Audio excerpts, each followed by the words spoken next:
afternoon and shalom from a little coffee and a lot of Yahuwah. We are currently talking on a topic called the way. This is now talk number 3. Hopefully we will be able to finish it this time. If not, it does not matter. I will do a 4th one if need be. I certainly do not want to rush it. Because there are some really important matters that we need to get an understanding of.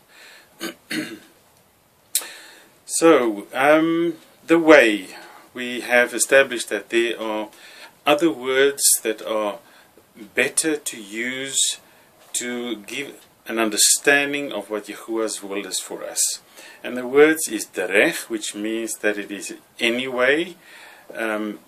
And then we have the word halacha, which really points to keeping Torah, walking in obedience to Abba's will, guarding his commandments.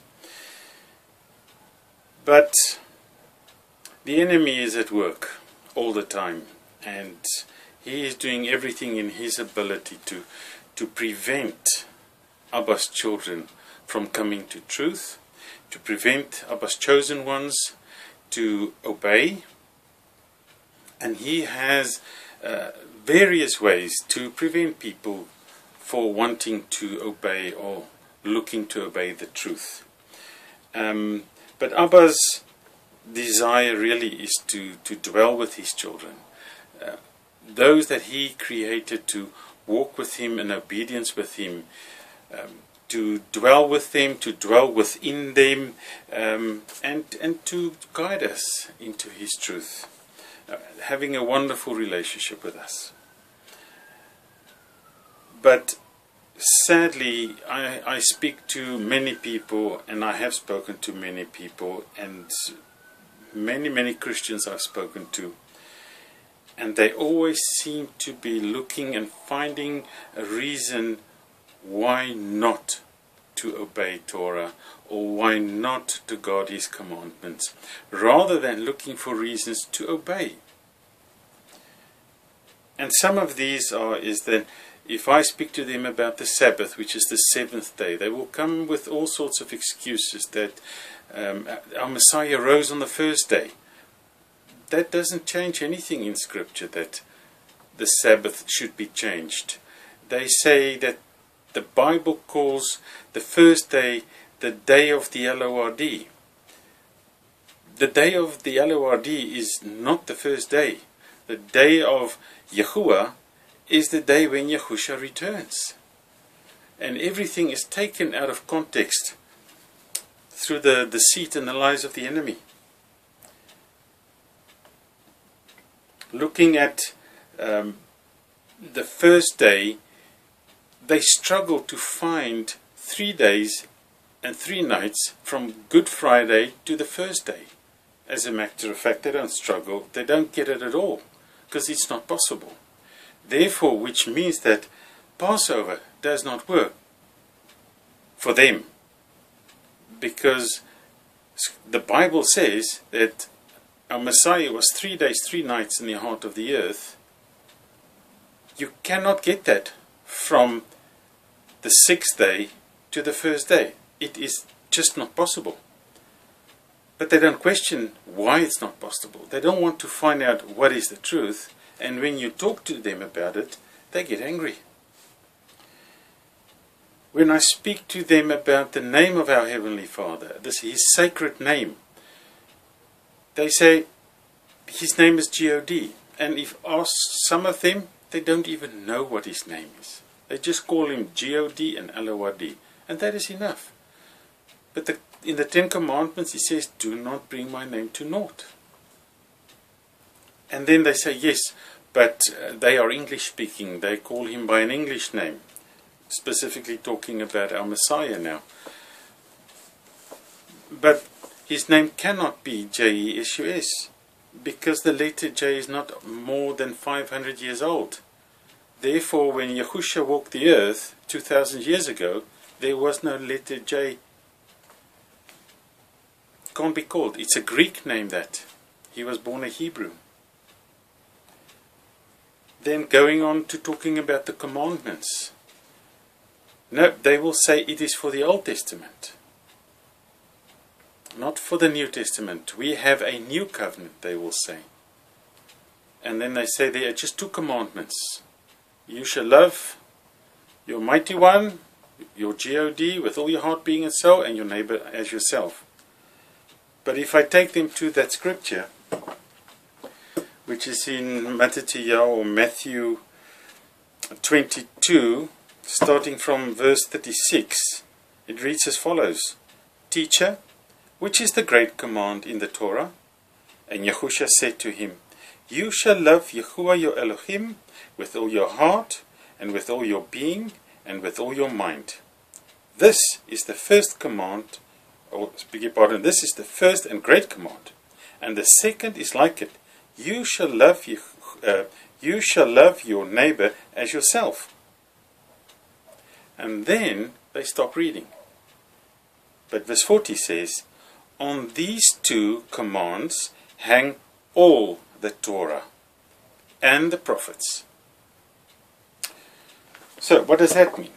That means that the first 4 commandments, where it talks about there is no other mighty one like me, you shall not bring my name to naught, you shall keep the Sabbath day.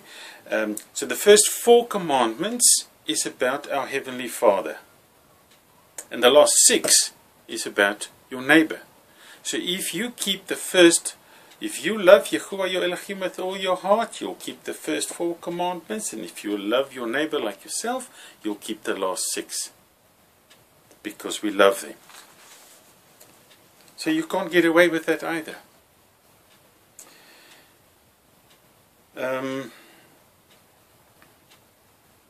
Another question is that it says that the commandments is for the Old Testament, but the scripture says clearly that it is a command forever. Forever didn't stop at the end of the Old Testament. And then another point that we discussed previously as well is that about the 613 laws. So these reasons that they look for not keeping Torah is sad. But our mighty one, our Yahuwah, never changes. What he put in place in the Old Testament applies in the renewed covenant. Because he never changes and he does not lie. Titus 1 verse 2 says, In expectation of everlasting life, which Elohim, who does not lie, promised before times of old. In James 1:17 we find, Every good gift and every perfect gift is from above, coming down from the Father of lights, with whom there is no change, nor shadow of turning. Our Abba does not change his mind. His desire is to dwell with us. But he cannot dwell with somebody whose heart is divided, or who has a tainted heart. Because Matthew 6:24 says clearly that no one is able to serve two masters. But if you love him and guard his word, Yohanan 14:23, and if you've watched my other videos before, this is one of my favorite verses. And I can't hear it enough, where Yahushua says, If anyone loves me, and he shall guard my word, my Father shall love him, and we shall come and make our stay with him. That is just so wonderful. Knowing that my Abba and my Master Yahushua dwell within me. But sadly, the majority of the world will choose to serve the devil. And this is very much a result of false teachers. Luke 13:24 says, Strive to enter through the narrow gate, because many, I say to you, shall seek to enter in and shall not be able. That is very sad. The devil will use the false teachers to deceive man who teaches after their own traditions, not walking in the halacha of Yahuwah. Let's look at 2 Peter 2 verse 1 and 2. But there also came to be false prophets among the people, as also among you there are false teachers, who shall secretly bring in destructive hearsays, and deny the master who brought them, who bought them, bringing swift destruction on themselves. And many shall follow their destructive ways, because of whom the way of truth shall be evil spoken of.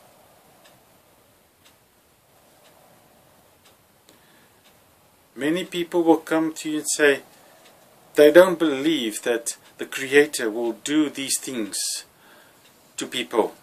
And when they talk about these things, when you see out there all these horrible things, that how can a good mighty one, or how could a good God do these things to people?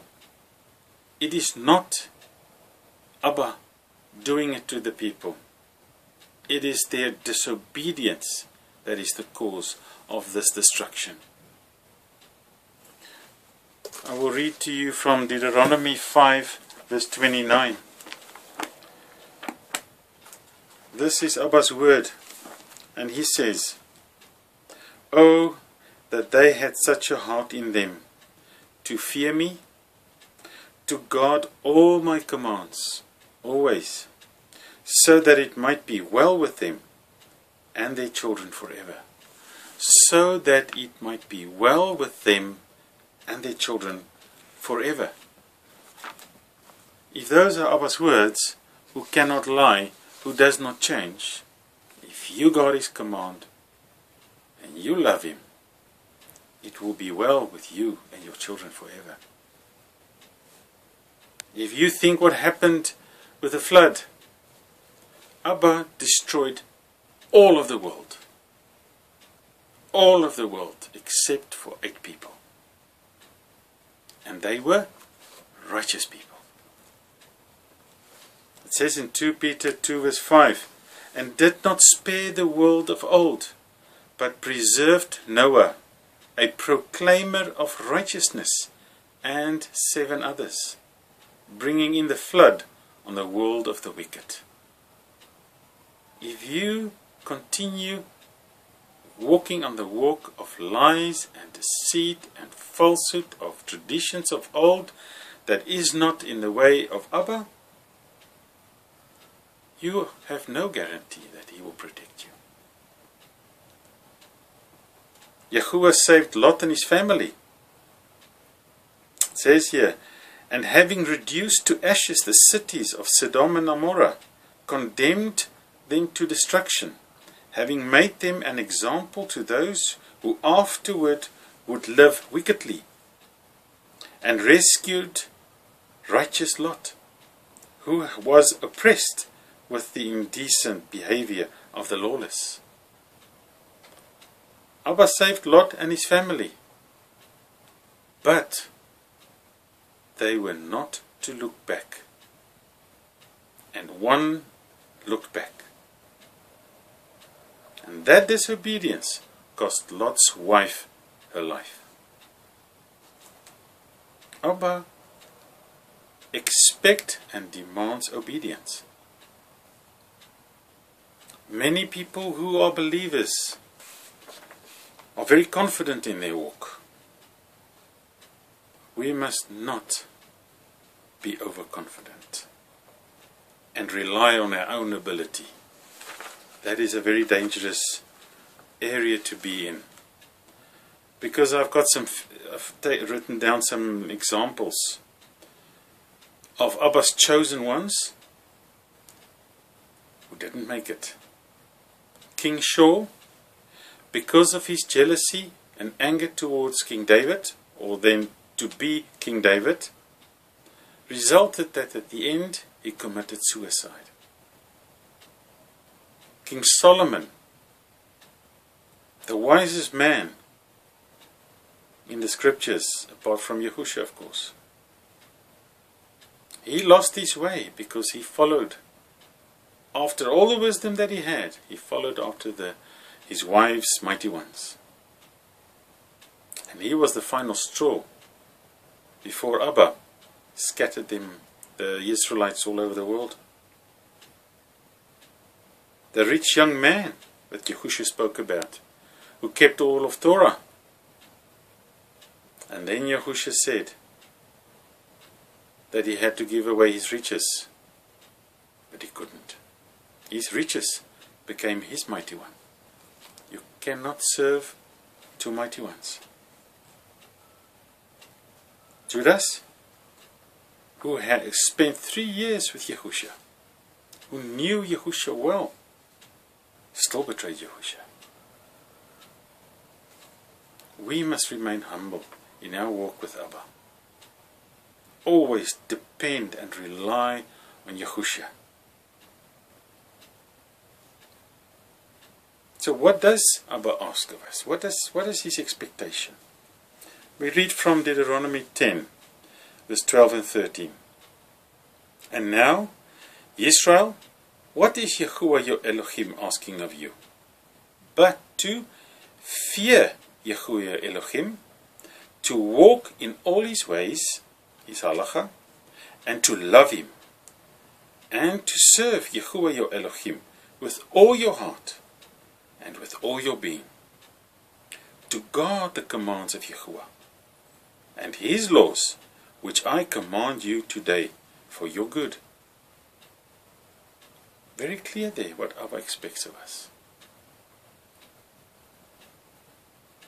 Yahuwah must be so part of our lives. We must have his Torah in our minds and in our hearts, day and night. We read from Deuteronomy 6 verse 4 to 7.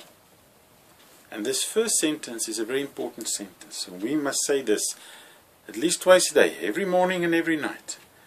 The Hebrew or the Israelites call it the Shema.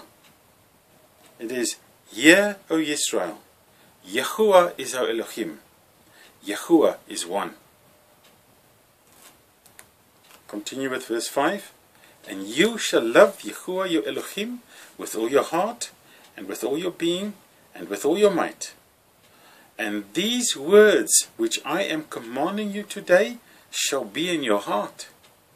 And you shall impress them upon your children, and shall speak of them when you sit down in your house, and when you walk by the way, and when you lie down, and when you rise up.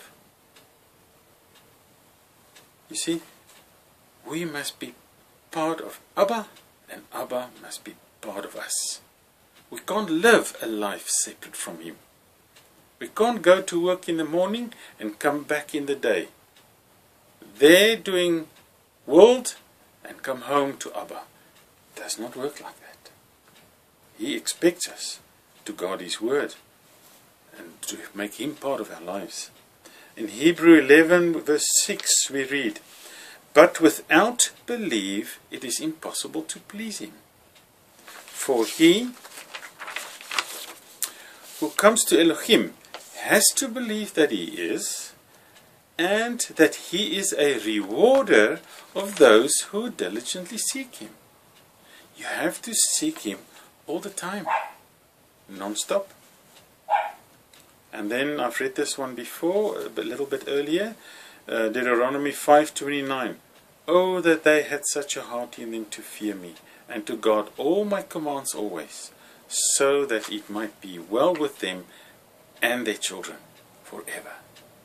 This is our protection, our Abba, who is part of our lives.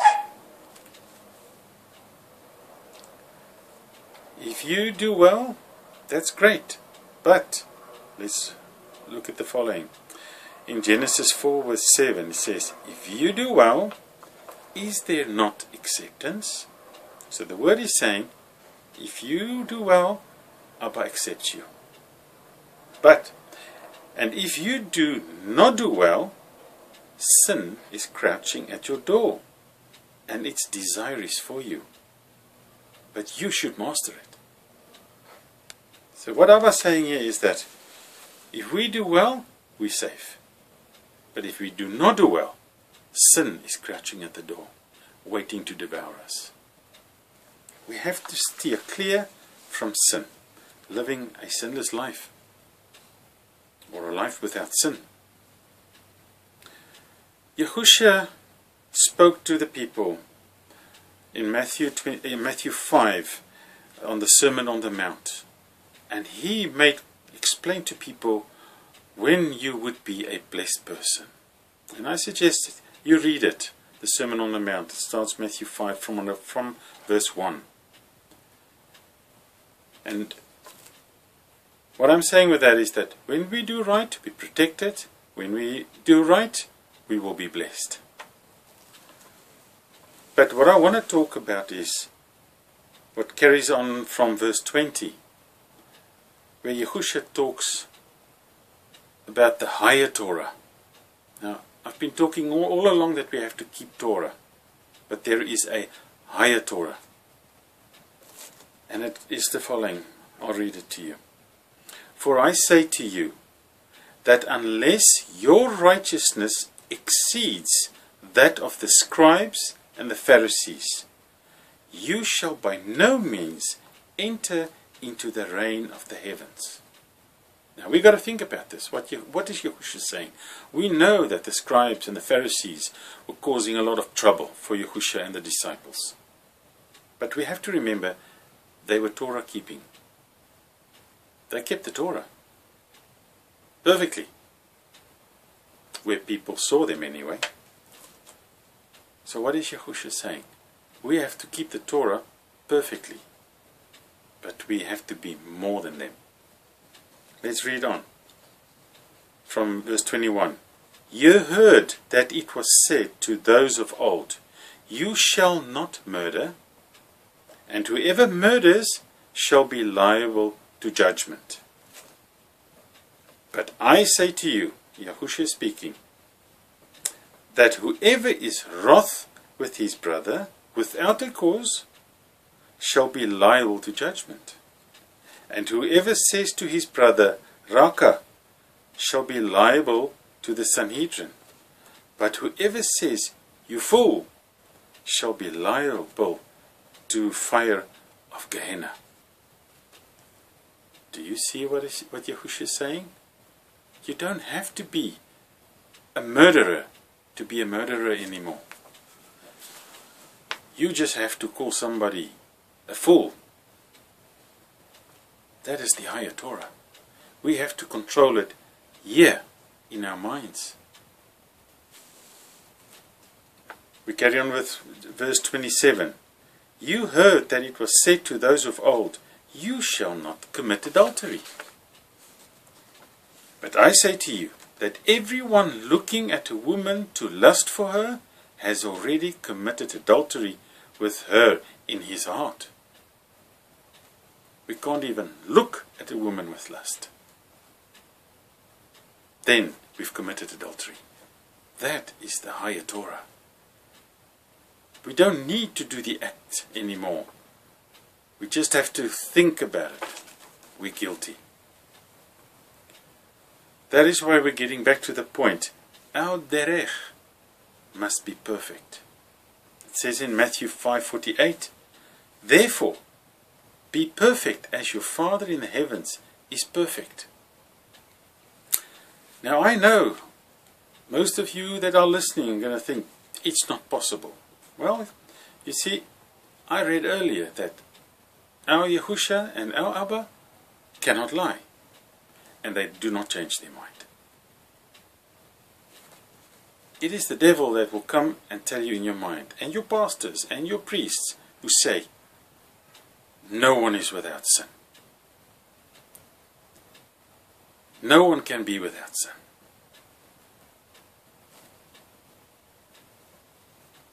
I want to ask you, which is it? Is the devil right? Or is our Messiah right? The devil says you can't be without sin. Our Messiah says you can. But you want to walk with your Bible to church, and you want to praise the Creator, but you call him a liar? How's that going to work? Listen to the following, what Scripture says about it. In John 8:43. Oh, we're going a little bit over time, I see, and I've still got a bit to go.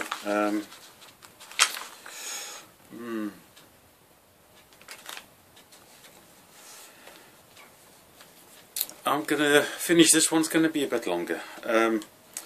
In John 8:43, why do you not know what I say? Because you are unable to hear my word. You are of the father the devil, and the desires of your father you wish to do. He was a murderer from the beginning, and has not stood in the truth, because there is no truth in him. When he speaks the lie, he speaks of his own, for he is a liar and the father of it. Because I speak the truth, you do not believe me. Who of you proves me wrong concerning sin?